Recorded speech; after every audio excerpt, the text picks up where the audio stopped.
Welcome back to another episode. Another week, another victory for the Cowboys. We're just gonna jump straight into it. This game was definitely. I said it last week that this game should be a win. We're playing not a good team, even though they were just coming off a big win against the Saints on the road, a comeback win. They're still not a good team. That was the first one of the season. They've had a lot of injuries, and in this game as well, they had a couple injuries that obviously affected the game. But even without those injuries, I do believe that we would still win the game. Now, would it be I guess I'll say the final score was 44-20. Would it be like that? Maybe not. Maybe be a little bit closer, but I still think it'd be at least like a 10-point game. Maybe a little bit more. Maybe the Giants would get a late touchdown to bring it down to like a 10 or a 13, something like that. But I'd still think that we'd be up by, at least two scores, if not two touchdowns. Definitely, those injuries did not help on the Giants side. But obviously, when the Cowboys, you just got to take advantage of that. And that's exactly what they did. They took advantage of those injuries that were before the game and then also during the game. So we're just gonna get into it. And we'll start with the first drive. So not the best first drive. We get down to their 44-yard line, and it's 4th and 2, and I totally agree with going for it there. Obviously, I think you have to go for it there. You have so much confidence in your offense. I mean, we started off pretty good. 6-yard pass, 2-yard run, 15-yard run, incompletion, 4-yard run, and then another 4-yard run. So we're 4th and 2. I mean, when you run it on 3rd and 6, you're almost playing for that 4th down anyways, because why would you not throw it? Maybe 3rd and 3 you could run it, but 3rd and 6 is obviously intermediate territory there. So you're looking for a pass. That's a perfect situation for an Amari route or a Schultz or Jarwin route. So considering the fact that we ran it there, I'm expecting us to go for it on 4th down. That's exactly what we did. I didn't love the play call. It looked like the first option was Zeke, which I don't agree with all the time. Especially in a 4th down situation when you have Lamb, Cooper, Schultz, Jarwin on the field. I'd so much rather go to those guys than a route in the flat. Even though I think he was kind of going after that 1st down, it's your running back. I just don't love that he's the first option there. Maybe he wasn't. Maybe I just didn't get to read it correctly, but I do think that he was the first option there. Dak went to him again. Their guy made a great play. He tipped the ball in the air, and at that point, as soon as he tipped it, he did pick it off. But if he were to tip it and just be incomplete, it was the same thing. They didn't get a return anyways. So as soon as he tipped it, it's like, it sucks that we didn't get it. I wish we had a better play call there. Honestly, even a run at that point wouldn't have even been the worst, just because we were at even though it was the first drive and only been 6 plays, you can see that we were running the ball pretty effectively. So wouldn't even have minded that. But again, I don't mind passing. I just didn't love the play call. They get a pick. It happens. We haven't been great in like 2-point conversion. 4th and 2s, 4th and 3s so far this year, which is kind of weird. Because the running attack is there, so you'd think maybe you could do some motion plays, some sweeps, maybe even just a power run inside zone, something behind Martin or something like that. If you wanted to run the ball, then again, if you wanted to pass the ball, you could do a play action, you could fake it, RPO. So there's so many different options to go in a 2-point conversion situation, or 4th and 2, 4th and 3. And again, I just didn't love that play call. It was no action, no anything. Just kind of, I think it was 4 guys or maybe out there, maybe 5, just do their own routes. I didn't really love that. But again, they get the pick. But the big thing that helped us there was that, they drive, they only get 15 yards. They really move the ball that much. They're kicking a 54-yard field goal. They have a good kicker, no doubt, but 54 yards definitely pretty tough. He misses it, and that's just huge. You go from possibly getting 3 points yourself if you get that 4th down. Who knows, maybe even 7, but at least if you get that 4th down, wherever you get stopped, you're not in field goal range, you could punt, you could pin them back deep, you field flip position. So now that they get the ball in really good field position, again, they got it at their 44-yard line. So for them to miss that field goal, not get any points there off a turnover from us, that's huge. Now we get the ball back at our 36-yard line. We put together a 10-play drive. Again, this is where the running attack really showed. 6 yards for Zeke, 6 yards for Zeke again. A penalty against us that brought us back 5 yards on the next play, which would have been a 10-yard pass to Zeke. Then Pollard for 17. Lamb taking the ball out of the backfield again. I think we saw that in week, I think it was 2 or 3. I think it was where we saw that. him actually being the running back on that play and actually taking a draw up the middle. Now, maybe I don't love him taking it through the tackles. Maybe you should they should design it to where it's a run to the outside or something. But they got 4 yards. Yeah, we'll probably see that a lot of times throughout the year. Again, like I said, we saw it a little bit earlier, and I think it was week 2 or 3. But we're definitely going to see that again. Anytime you can get him a touch, it's most likely going to work out in your favor. So don't mind that. And then Pollard for 5 yards. 3rd and 1, we go to Schultz for 8 yards. Again, he's been really good this year. And I think I saw a stat where the last 3 weeks, I think it was, maybe in 4 weeks, his target share percentage between all receivers on the team, I think he leads our team with 21%. I think Lamb was right after him, and then Cooper was at like 15%, 14%. So it just shows how dynamic this offense is that, Dalton Schultz, if he keeps playing the way he's playing, he's probably going to make a Pro Bowl. I think he has, I can actually I can look at his stats right now, but, he's on pace to be a Pro Bowl tight end. And it may sound weird because you obviously probably don't even really know who he is, but, he's 26 catches, 280 yards, 3 touchdowns. I mean, on tight ends, again, Kittle's injured. Waller was really good week 1, but he's been a little slow since then. I mean, I would assume he'd probably make a Pro Bowl, but we'll see. Obviously Kelsey's going to be there. But yeah, Schultz, I mean, like at the end of the year, I think if you look at his numbers and like the production that he had, it's going to be substantial.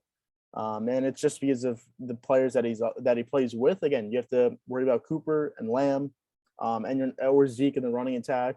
And then you're not even thinking about Schultz for 8 yards, 10 yards. He give him the ball, he can extend it, plays a little bit. So it's just he's gonna have a big year. He's already having a big year. So yeah, I just wouldn't be surprised if he makes a Pro Bowl at the end of the year. But like I said, so he got an 8-yard pass on 3rd down, incomplete to Amari. Zeke for 3 yards, and then just incomplete to Schultz again, 3rd and 7 at 3rd 12. Obviously a missed opportunity. You love a touchdown there. But we get the field goal. Can't be mad at points. We forced a 3 and out. Again, defense played really well this game. They've been really good in 5 weeks so far, so can't complain at all with the defense. But this next drive, this is something that can't happen again when you're a really good team like this. And I believe this is, the 3rd or 4th best team in the NFC, 5th best team, I guess, if anything, but somewhere in that 3 to 5 range. I think they're right there, and they are a series contender in the NFC. But this is something on this drive that can happen. Again, a decent drive, 10 plays, 41 yards. Again, when you're running the ball that much, you're going to have more plays just because you're not getting as big chunk yards as if you were to throw the ball. But, Dak up the middle for 6 yards. We haven't really seen him run that much, but he escaped the pocket on that one. I remember that play. It was right up the middle, just did a slide right before the 1st down. Obviously the smart play there. But as we'll see later with the other quarterback, but Pollard for 6, Pollard for 3, incomplete pass, 3rd and 7, get 6 yards to Noah Brown, 4th and 1. Again, you're obviously going for that. Anytime it's 4th down for this team, as long as it's in between, as long as it's below 4 yards, maybe even 5 yards, I think you should just go for it. I think this team it's almost impossible to stop them. If you give them 4 downs to get a 1st down. So I totally agree with going for it on 4th down almost every single time, even if you're on your side of the field. McCarthy loves doing it. I think it's an aggressive play call, but I think it's the right play call in most situations. Obviously, when it's 4th and 6, 4th and 7, the clock, the situation in the game, score, that matters. Obviously comes into play as well. But first half, I love going for it on 4th down.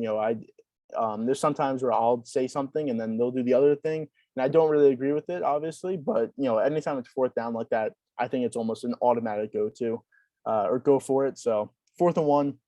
Really good play call with Cedric Wilson on that was a sweet play. Again, I think that's a perfect 4th down call. It's to bring someone in motion and then just use the jet sweep against them. It's almost impossible to stop as he has so much speed already going forward. As soon as he gets the ball, he's gonna hit that outside.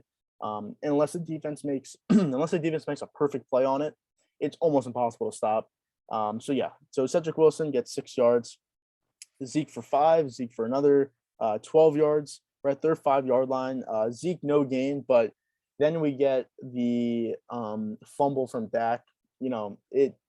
Biotish wasn't great this game with his snaps, but this one definitely wasn't on him. This was a perfect snap, right? I mean, it was right in his chest, right in his hands, actually.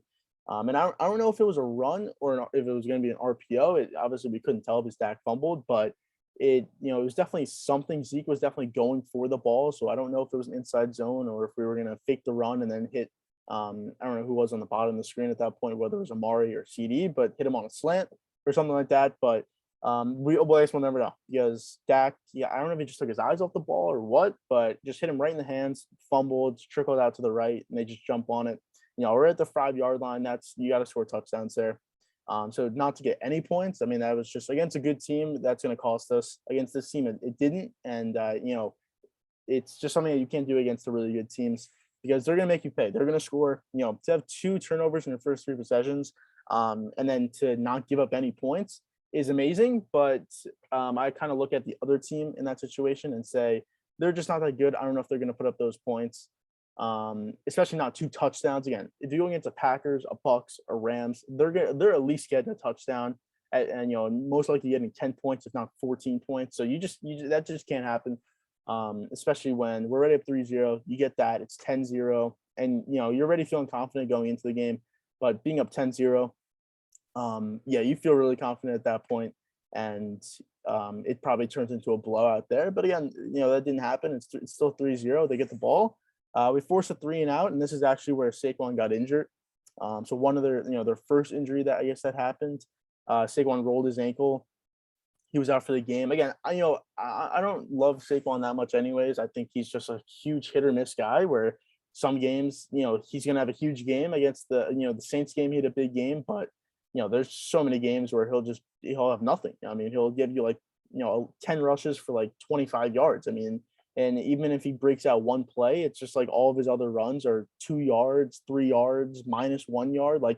And some of that's on the offensive line for sure, but that's also just the running back he's been. He's always been that running back. I mean, think about his first game ever in the NFL. He really didn't do much until he broke off a 60-yard touchdown against the Jaguars at home. I mean, he wasn't doing anything until then. So yeah, that's just the player that he's always been. He's always going to be that player. And what? They have a huge decision, the Giants, of whether they want to pay him. And that was always the question of when you drafted him second overall, because he's a running back. And when his contract comes up, he's going to want the big money, even with, the torn ACL last year and this injury here. And he's always had some nagging injuries. And that's definitely the concern with him, is those injuries. But he's going to want big money. He's going to want top of the dollar or top, running back money. If you're the Giants, I don't know if you pay that, because it's just such a waste. It just is. No matter, even if he stays healthy, I really don't know how good he is, to be honest. Is he top 5 running back? I really don't think he is. I think he's top 10 for sure, but I don't think he's top 5 running back. I don't think he is in my mind. So that money, again, that you're also banking him staying healthy, which is again a serious question with him as well. So that's a huge decision for them to come up with, because if you don't pay him and he just leaves, I mean, that's a wasted pick. At number 2, again, in that draft, people were thinking quarterback there, so it's kind of hard to be oh, we could have taken this guy, even if it wasn't a quarterback, could have taken this guy, a defensive guy or an offensive lineman or whatever. I'm not saying that, you go all the way back there and you think about it like that, but, to take a swing like that at number 2 for a running back, again, after seeing, that was kind of the trend there with Zeke at 4, Leonard Fournette at 4 the year after, and then Barkley the next year at number 2. That was kind of that trend there. But as we could see, Zeke got the big money. He's bounced back this year, but it still isn't a great contract. They're paying him $90 million guaranteed. But Fournette just fell off a cliff, and even if you were to get the money, it wouldn't have worked out. He didn't get it. So it shows you that, and he's also on a different team. So again, Barkley, I mean, we'll see. It's a huge decision for them, and I think either way, it's a loss, because if you pay him all the money, he's most likely going to get injured or just not live up to the money. Then you're paying your running back all that money. And if you don't pay him, then it's a huge miss. I mean, you had the number 2 pick in the draft, and he's there for 4 years, injured for, an entire year, and you never had any success under him. It's just a huge miss right there. So that's a really tough decision for them. And I'm just glad I'm not in that decision or that decision making, because again, Gettleman's probably gone after this year, but that's all Giant stuff. We're not really here to talk about that, but it's just not a good situation there. So force him to punt. We're in the second quarter now. Zeke up the middle for 14, then for no gain, then Dak for 2 yards to Pollard, and then the bomb to CD for 49 yards. A great throw from Dak. I thought he overthrew him. If you look back at it in live, He definitely did overthrow him, but CD made a great play. He just somehow sped up. I don't even know how he really did that. And he just ran right under the ball, caught it perfect, even with safety help, beat the corner right off the jump. The safety couldn't get over there in time. And if you actually look at the replay, if you look at a replay from like the press box angle, Amari, I think it was Amari. He was wide open, probably like 10 yards downfield for easy first down. He probably has like 20 yards in front of him because he was coming on across to where CD's route was. So there's no corner and there's no safety there. So you probably have an extra 20 yards of running room for him. And again, he was wide open, but Dak took the shot down deep. Perfect throw, perfect route from CD, just perfection. Touchdown. Now it's 10-0. Again, you could have had that 17-0 where the game is just over at that point. But still, that's huge.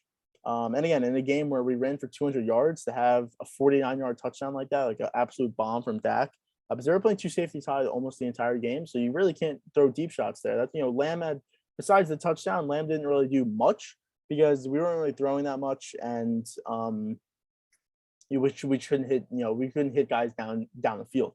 If Lamb was 4 for 84, but that one catch is 1 for 49, so. He's 3 for 35 after that. So not, he wasn't really doing much, but again, that's obviously just a huge play, and that's what he brings.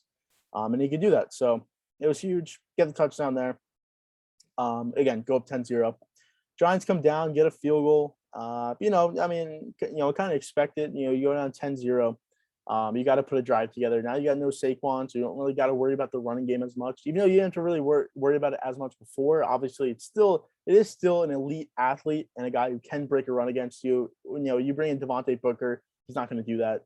So you can kind of focus in on that passing attack. But again, they drove the ball down the field. Kadarius Toney had a great game. I mean, he got ejected for fighting, but later in the game, but he had a great game. I forget what the actual numbers were. I think it was 11 for 189, 10 for 189. So kind of close, but he had a 38-yard reception there. Got him into field goal range. They hit a 51-yarder. Again, that's fine. 10-3, we get the ball right back, but we go 3 and out. We get a penalty from the start, false start in the first play, 6 yards, gain, incomplete pass, and then 8 yards.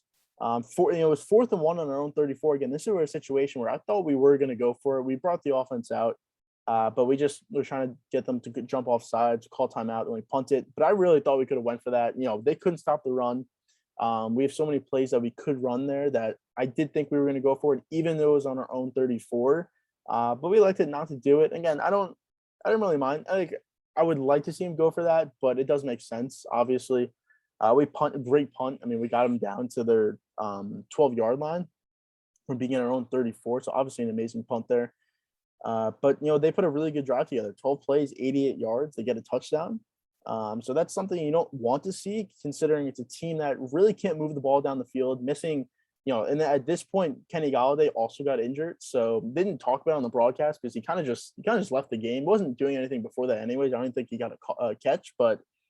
He left the game, so now they got no number one. Obviously, they had no Slayton and Shepard going into the game, so they're down. Their top 3 receivers, and they still have Toney left. But they just for them to kind of march down the field like that with no Saquon, no Golladay, obviously again no Slayton and Shepard. A little surprising there, I would say, from our defense. But yeah, like I said, they went right down the field.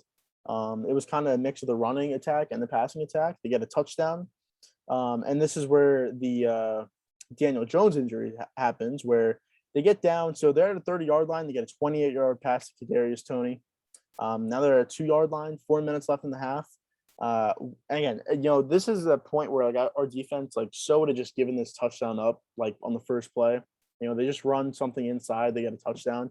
It would have happened so many years ago, the last couple of years. It just would have been like a first down, or it's just automatic touchdown. But what? We got to stop. They only get one. They get 1 yard, so now they're 1-yard line. Then they get another stop, and then this is where the play where Jones happened. So again, it's 3rd down at this point.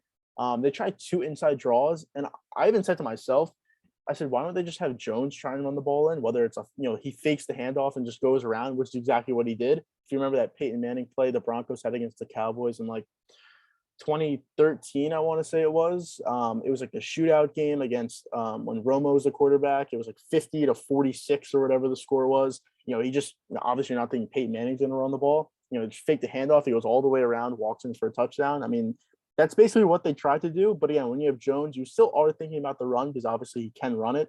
And Jabril Cox made an insane play. And again, he's playing now with no Smith, and he didn't play that much, but he played a little bit. And this was just a huge play that he made. Jones looked like he did have the outside, but you saw Cox's speed there. Just completely beat him to the pylon. He tried to cut it back inside. Jones lowered his helmet for sure. And there is a rule that if you do lower your helmet as the offensive player to initiate contact, that can be a penalty. It happened to Zeke a couple years ago. I think he was the first offensive player to ever be called on that penalty. Because I remember it, and it made zero sense because it just had never been called before. But apparently that was a rule at that point. Surprised he didn't get called here, but he leads with his helmet. Cox, I mean, he wasn't leading with his helmet, but he just hit him with his helmet because again, Jones was leading with his. He stops him, but Jones, I mean, clearly has a concussion. As soon as it happened, he tried to walk off the field and he literally couldn't even stand. So now he's out for the game. They get the backup quarterback in Mike Glennon. They lose their quarterback, the running back, the first wide receiver, and they're ready. We're down their other two wide receivers. I mean, it sucks for them, obviously, but you just got to take advantage of that. But it's still fourth down here. Again, we still got the rest of the game to play. So 4th and goal. The Fox didn't even show it. Again, this play probably shouldn't have even happened because we weren't even back from commercial break. So the ref shouldn't have even allowed it.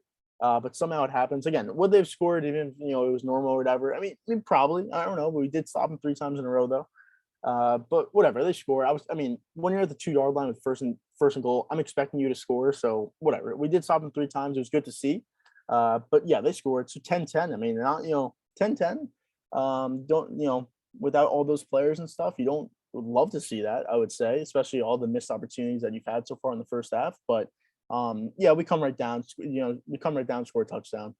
It didn't start off great. We got a 2-yard loss in the first play of that drive, but 11 yards to Schultz, 21 yards to Amari. Again, he didn't have an insane day, but he did what he had to do, and he gets a touchdown later in this drive. But he gets that goes to the 2-minute warning. Now we're at their 45-yard line all of a sudden.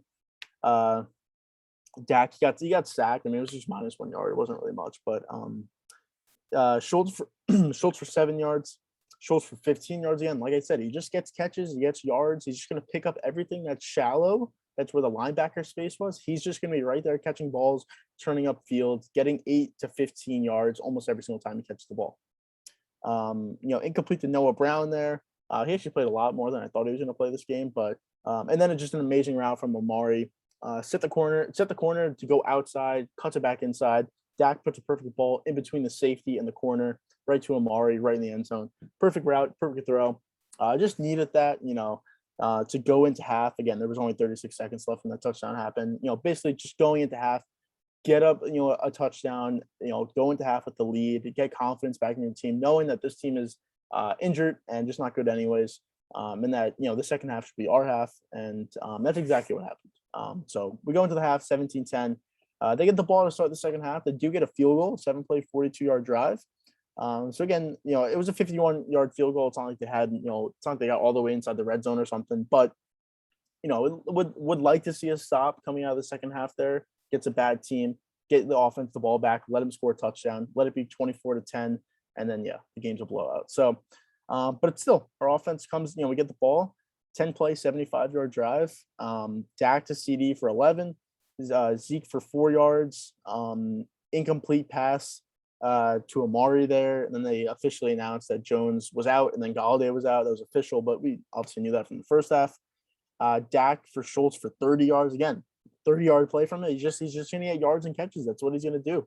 And he has taken over that starting role from Blake Jarwin, who was the starter last year until he got injured game 1. Then it was Schultz, and then even this year it's been Schultz. So again, even if Schultz were to struggle or something, you could always put that 2 tight end set out there with Jarwin. Again, he's been a starting tight end. He's more the receiving guy anyways, but Schultz has just been so productive. How can you not, play him and play Jarwin over him? He gets that 30-yard pass. Zeke for 3 yards, Amari for 15 yards, Zeke for 7 yards. And this looked bad because this is where he got injured. He landed on the pylon.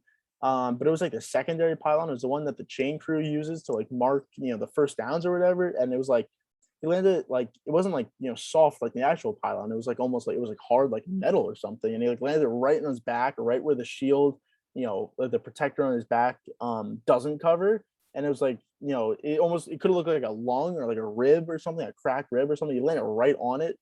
He was down. I mean, he didn't get up, and that's obviously very uncommon for him not to get up. So that it was a little worrisome. Just like you don't know if he like did something to his back or something. But he came back a couple plays later. I think it was like maybe like 2 plays later or something. He came right back. So that was good to see, obviously, because he's just been playing so well. You don't want that to happen. And he also came into the game a little injured as well.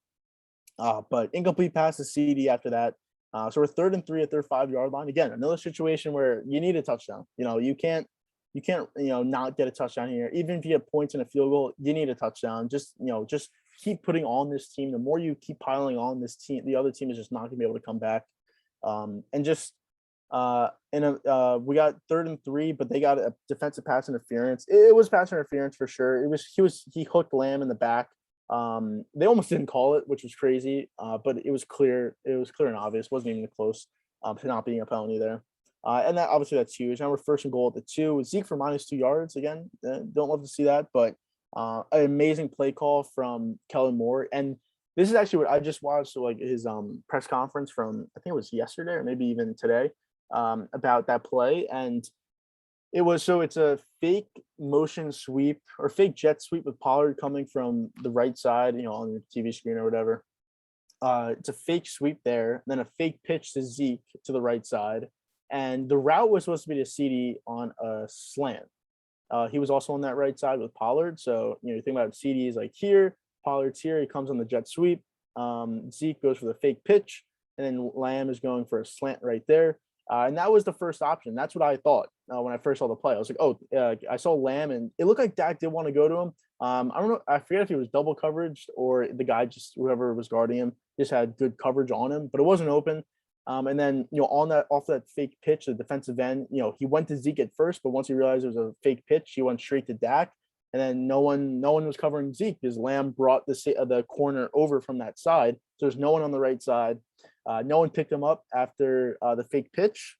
Dak just floated one right to him, and then Zeke scored for a touchdown. So, but yeah, Lamb was the first option on that play. That's what I thought, because everyone's like, oh, what an amazing play. Like, the play was for Zeke the entire time. It was an amazing play. I'm not saying it wasn't, but, everyone thought it was for Zeke, but it was actually for CD, and it just worked out that, you forget about Zeke in the backfield. He floats out of there a couple more yards towards the sideline, and you just throw it right to him. Touchdown. So definitely still a great play call for sure, because, he is that second option on that play. And yeah, that was just a great play. And that's what you need. You need a touchdown there. Now we're back up 2 possessions. And then the first play of the next drive, Trevon Diggs again. I don't know how many more times we keep saying it, but I mean, just he gets another pick. It's just what he does. They tried to go deep. They honestly had him, but it was definitely a little bit underthrown. Like, he got to slow up a little bit, and maybe that helped Diggs with the interception. But Diggs definitely was baiting him. He was definitely playing a little bit off, knowing that this 50-yard pass. I don't even know how long the actual pass was, like probably like 50 yards in the air. He knew he could catch right back up to it. Exactly what he did. Perfect coverage. He kind of bumped the receiver on the way up. It was just perfect. He kind of bumped him to kick him out a little bit so that he couldn't deflect it from behind. Makes the pick, a little bit of a return as well.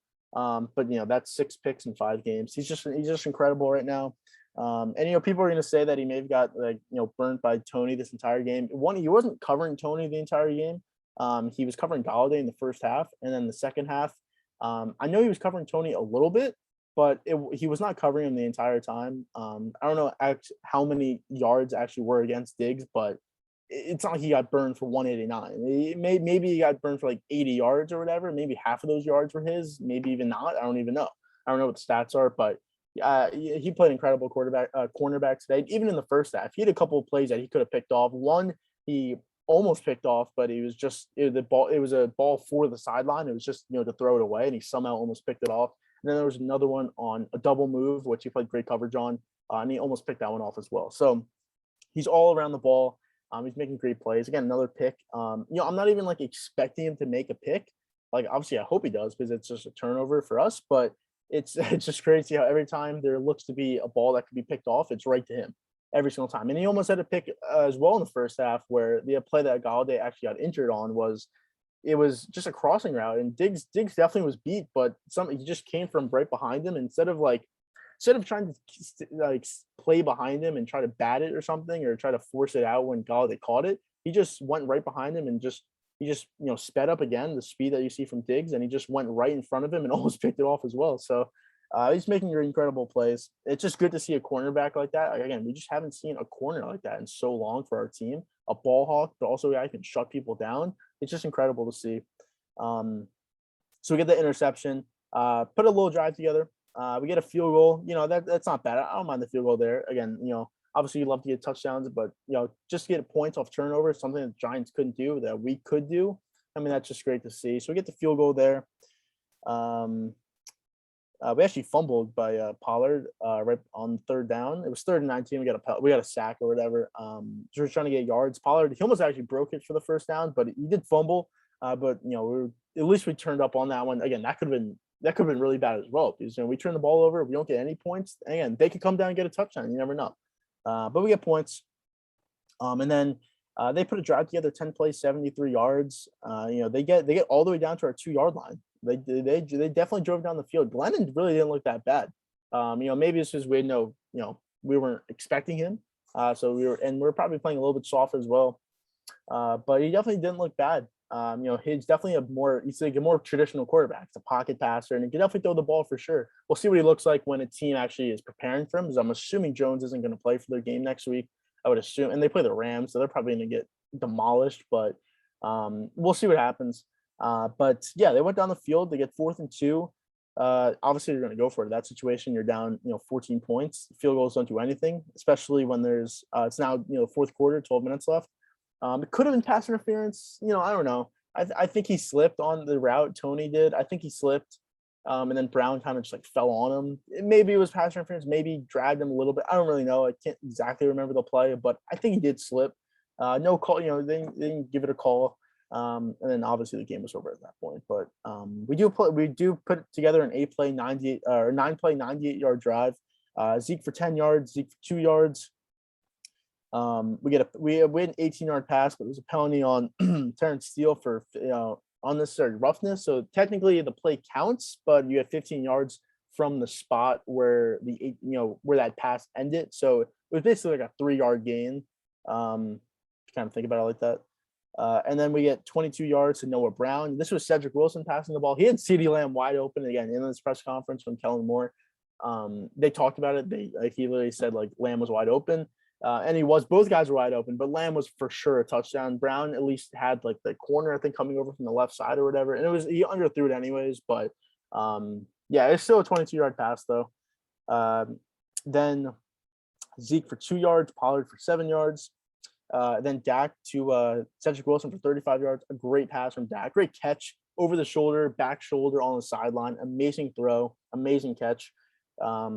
And then we're at their 17-yard line. Pollard for 4 yards, and then Zeke 13-yard rush. Just an outside run, going to the right tab, going to Terrence Steele. Again, he's been really well without Lael. The pass protection's been good. Again, he looked really bad last year, and he definitely worked on it this year. The run blocking's always been good with him, but the pass protection, it was always a problem. It's not as much of a problem right now. Again, you play right tackle, you're never going to have to worry too much because it's not the blind side, but he definitely looked a lot better. And yeah, when we get Collins back, I'm assuming, I heard another, in the press conference as well, that they're going to look for jumbo packages where you could have obviously your starting O-line.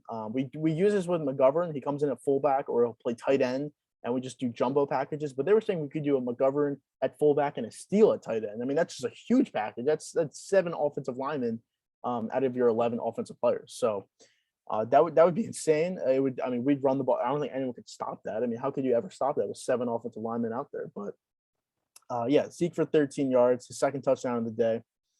Giants come down, 11 plays, 75 yards. He had a touchdown. They're just kind of good. Again, we're playing soft at this point. I think Diggs was actually out of the game at this point. I think he was kind of injured as well, but he was out of the game. So we had the backup in and stuff. But yeah, they come down the field. They get yards. I don't know, whatever. They get a touchdown. It's all right. It's not the worst thing, obviously, at this point in the game. There's only 3 minutes left, and we're up, 34-20. We come down, actually get a field goal. We get, a couple extra points there. Now we're at the 2-minute warning, and the game's kind of over. But the big thing that happened after that field goal, it's 37-20. We actually get a pick six, and it wasn't from Diggs. It was from Anthony Brown. He just jumped the route, outside route on the I guess top of your screen if you're watching the game. Just jumps the route, easy pick six from Brown. Again, I think we have 10 interceptions as a team, and 6 of those are obviously from Diggs. I think Brown has 1, Lewis has 1, KZ has 1, and then I can't remember who has the other one. But yeah, it's good to see Brown get it 1. He's definitely not obviously he's not the guy that Diggs is with the ball, but he definitely does drop a couple of them. But that was good to see. Again, they're going to be throwing to Brown more.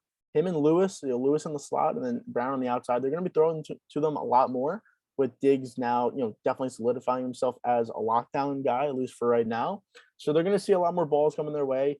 Brown still gets beat deep. So, but if Diggs is going to be locked down like that, you can at least move a safety over there, whether it's just double coverage anyways, or just keep rolling guys on that side. So you can definitely work like that now. Again, I have trust in Quinn to, figure it out and know how to scheme that defense with, Diggs being as lockdown as he is.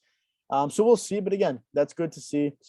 Pick six, and then the Giants kind of just ran the clock out. There was like a minute and a half left. They just ran it out. But yeah, 44-20.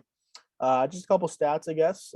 Dak, he didn't have to do much. 22 of 32, still at 300 yards though. 302 yards, 3 touchdowns, the 1 pick, and the fumble as well. But still a really good game from him. Zeke 21 for 110, Pollard 14 for 75. Just a quiet game from him, but 75 yards. He was hitting the hole really hard as well.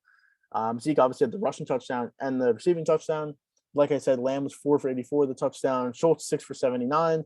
Cooper 3 for 60 in the touchdown. Again, not a crazy game, but we need him to have a crazy game anyways. And then actually no sacks for our team. Very surprising. Gregory was in his face all day. I guess both their faces all day.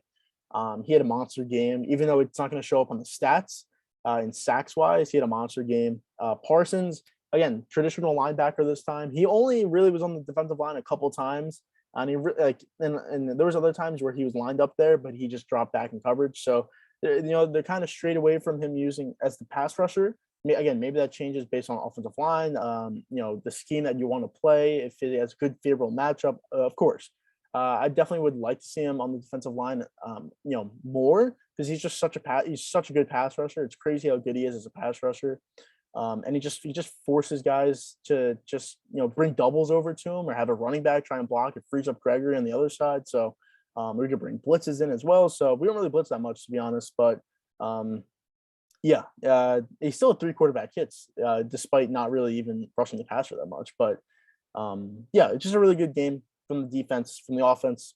And again, this was a game that I expected to win. It didn't look great for the first half, but we came out with a win. Still put up 44 points. We've put up the last 3 games, 44, 36, and 41. I mean, just insane numbers right there. But looking on to next week, go to New England, 425 game. This isn't the same New England that we've always faced. The last time we were there, I think it was 10-3 or 13-3 or something like that, or like 10-7, something like that. That was the final score. We lost. It was like a cold, rainy game. That's when they still had Brady. I think this was 2019, I want to say it was. Yeah, because Gilmore won Defensive Player of the Year that year. Cooper was terrible in that game. I don't even think he caught a ball. And if he did, it was 1 catch. He was awful that game. So, that shouldn't happen again. And there's no Gilmore. Their best corner is J.C. Jackson. I mean, he's good, but, with Cooper and Lamb, I think there's no reason they shouldn't. If we'll see what defense the Patriots play, obviously. If they're going to play too high, or they're going to bring one guy down, try and stop the run, we'll see. But it's rather going to be a big game on the ground or a big game through the air. And I'm super excited. And we'll see. This defense, I think it's going to be a little bit of a test, only because rookie quarterback, that should work in our favor, but it's also New England. They're going to have him prepared. They're going to have him doing the right things at the right time. It's just capitalizing off of his mistakes. And he's shown a couple of mistakes the last couple of weeks. He's had a couple of picks, a couple of bad throws. And we need to pick those off. We need to cause turnovers, get sacks. Their offensive line isn't that good. Against the Texans last week, they were missing, I think, 4 out of 5 offensive linemen. We'll see how many they have for this game. But yeah, we should, like I said, I'm expecting a win. It's weird to say to go to New England and expect to win, but it's not the same team they've always been. And yeah, we should, we have a bye after this game. we should go into that bye 5-1. That's really what I expect. This division isn't a problem. Like I said, the last 3 weeks or whatever, it's not a problem. It's never going to be a problem. Right now, I'm looking at the NFC as a whole, and we're in that conversation with the Rams, Bucks, Packers. I guess the Cardinals are there. I mean, they're 5-0, but I mean, of course they're there. But yeah, I think we're better than the Cardinals, to be honest. Like I think if we were to play or something, I think we'd win. Or if you just kind of base it off, compare them, I think we're better. So yeah, I'm really confident in this team. There's been the comparisons to 16 to 14. 14, I loved 14 as a year. We went 12-4 that year. It's kind of similar to this team, kind of not really. Those teams definitely different. It's definitely not comparable to 16 because they were just, it's technically a lot of the same players or whatever, but it's such a different team. That team was time of possession, getting stops when you needed to, and running the ball. That's all that team was. This team is a complete different team. It's passing, it's running the ball. It's letting Dak do what Dak can do, unlike rookie year where they limited him as much as they could. This defense can now actually get sacks, stop the run. They've been able to stop the run this year, and they can cause turnovers, which obviously has never been the case in however many years for this defense. And even in 14, again, he had Romo have probably his best year of his career that year. Des had an insane year. Cole Beasley had a really good year as well. Witten, DeMarco Murray was offensive player of the year that year. We had 1,800, I think he had 1,835 yards that year. And the defense was good. I mean, there was a lot of solid players on that defense, and they just played well as a unit. I don't know if they're as good as this defense. They definitely didn't cause as many turnovers. There's no way, and even sacks wise, but that defense was solid. And it was good enough, but I think this defense is better, and I think this offense is probably better. I think this offense, that's 200 yards. I think in 3 straight games, or at least are averaging 200 yards over the last 3 games or 4 games.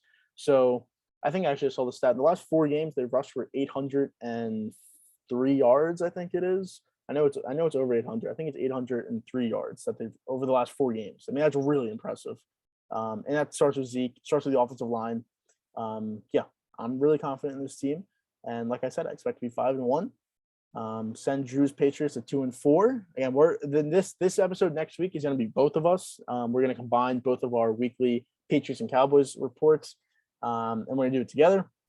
So again, hopefully next week it's another victory for us. We're 5-1, and then we're off the next week. So yeah, good episode. Check out this channel. Check out the main channel, social medias as well. And yeah, next week this time. There's gonna be another episode with me and Drew. But yeah, you have to wait for that next week. But we'll see you then.